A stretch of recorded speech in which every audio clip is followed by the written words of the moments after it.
All right, folks, welcome back to your Tailgate Party Sports Betting Podcast for this Tuesday, May the 25th. Yeah, it is the first time in a little while that we've done this, but was finally able to spend some time with the parents visiting my old homestead for about 9 days, and first time I had seen the parents since the plague, even hooked up with some old friends, including people that I got to start with in the industry way back from my Dial Sports days. Make sure you visit me at Offshore Insider, even got a picture of some of those old dudes. But let's get to it. And by the way, I do hope to finalize, dot some I's, cross the T's, and we will hopefully be partnering with a major podcast entity to give us even more exposure than ever before, and certainly give us plenty of motivation to do more broadcasts than ever before. But let's get to a free pick first for tonight in Major League Baseball.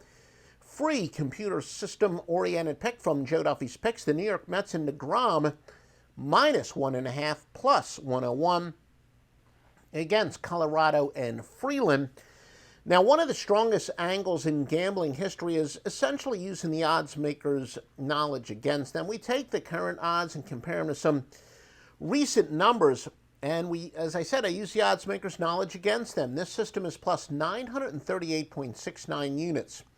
Now, I hate big chalks, but they've been good bets, especially in recent years. Though fortunately, more so on the run line. Man, I can't even stand the thought of laying like 200 on a consistent basis. And this fits into such an angle where big favorites are very good against the run line at plus 102.240 units and an ROI of 7.1. Yeah, I think one of the reasons is a lot of people don't like laying a number when the total's low, but you got to realize here the number one reason the total is low is because the Mets, Jacob deGrom's been dominant as heck in the dead ball season. Runs are going to be very difficult to come by, but even with a total of 6, our database says laying 1.5 is a very good bet. Not quite as strong as it would be at 6.5 or 7 or whatever, but still quite bettable. I think the ROI was about 3.1. Now, DeGrom is having just an outlandish year, and he might not even give up, we might win this game if the Mets scored 2 runs. DeGrom this season, ERA of .68. .68. That is uncanny. And a .6 whip. That's in 6 starts. Again, beyond ridiculous. As you know, we like his cooperation. We use a lot of the top simulators. One of the better ones, AccuScore, does have the Mets covering 1.5, 60% of the time, which is great value.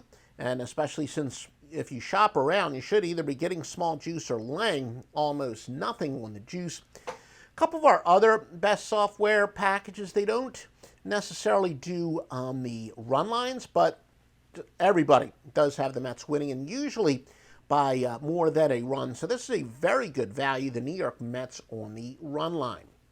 All right, another one of our popular features here. We want to see who the public is betting. We really do this more so with the ATS sports. In the NBA for tonight, 2 fairly strong consensus plays. 66% of the bets are on the Lakers, 64% on the Nets. Of course, the Lakers against the Suns and the Nets against the Celtics.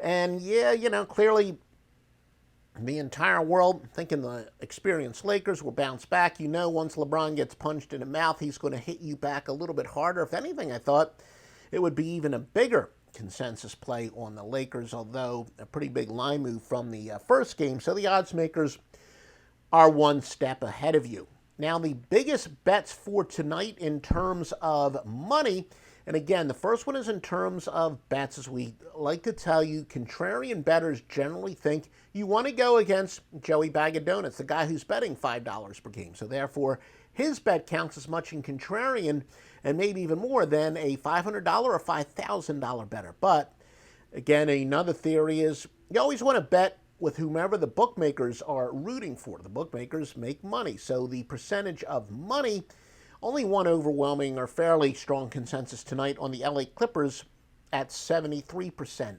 And a lot of people also believe sharp versus square. When you can compare the tickets to the money percentages, you go with the money, and therefore the LA Clippers would be the one sharp move tonight based on that criterion. I'm going to have even more for you in a moment. Joe Duffy's Picks I've been in this business now, 33 years. NBA first round total of the year among 4 NBA winners for tonight, 2 wise guy plays, 2 baseball winners, and both of those baseball are after 7 o'clock Eastern Time, and it's all at offshoreinsiders.com. Now some baseball betting trends. Tampa Bay going way back over the years, 75-40 run. They're plus 27 units. Again, this is based on 1 unit per bet. The LA Angels have gone over 38-16 at home. And why don't we take a look? That's about it when it comes to Major League Baseball. But in the NBA, Phoenix Suns on a 53-29-2 spread run. Lakers have gone under 65-44-2. From a percentage standpoint, quite significant. Dallas has gone under at a 22-5 rate. The Suns have gone over 34-17. Brooklyn on Tuesdays, and again, sometimes I do the I Report, you decide. Not a big day of the week guy. The one exception we found is in Major League Baseball, where home teams do very well on Saturdays. But again, I'll report, you decide. Brooklyn is actually 15-2 against the spread on Tuesday contest. Phoenix 26-13 run in their home contest. Some NHL, Nashville 22-10 versus the Eastern Conference, plus 13.33 units. Toronto has gone under at a 47-33-7 rate. And by the way, I'm going to have an NHL Super System coming up, and it applies twice tonight, in fact. Now, who have been the best teams this year to bet on, again, based on 1 unit per bet? Tampa Bay at 30-19 plus 10.3 units has been the most profitable team to bet on this year. San Francisco plus 9.1 units at 28-19. Boston is 29-19 plus 6.5 units. And Oakland 28-21 plus 6.3 units. Now, who have been the best teams to bet against, or the worst teams to bet on, depending on which way you want to look at it?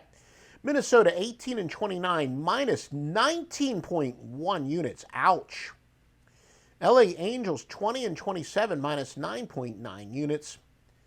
Arizona 18-30 minus 8.9 units. And Atlanta, and this is why it's so important, not just mere records. Atlanta is 23-24, but minus 8.8 units. So they've been a major disappointment this year. And I did promise you that I was going to give you some NHL super systems. We got a bounce back system. It basically says in the playoffs, teams do bounce back, especially at home and when they are off of some playoff losses. And that system is 118-97. Pretty decent on the money line, although I'm going to be honest with you, hasn't been quite as good in recent years. But that would apply to both the Montreal Canadiens and the Hurricanes as well tonight. And also, let's see, with any significant line moves in the NBA for tonight, not really particularly, nothing more than any half line. I guess the biggest line move would be the Lakers in Summit. If you do shop around, Lakers are laying either 1.5 or 2 points, and they opened up at only a 1-point favorite and only laying 105. So we already talked about how much the public was betting on the LA Lakers. Again, I will update you at Offshore Insider on Twitter, where I can give you even more updates insofar as who the public is betting on, the updated numbers. We'll also have last-second scratches and even maybe even some power trends. We have quite a few different databases I use, so maybe even some power trends. Make sure you follow us at Offshore Insider. Yes, the website itself is at Offshore Insiders with an S at the end, but at Offshore Insider with no S because of the character limitations on Twitter.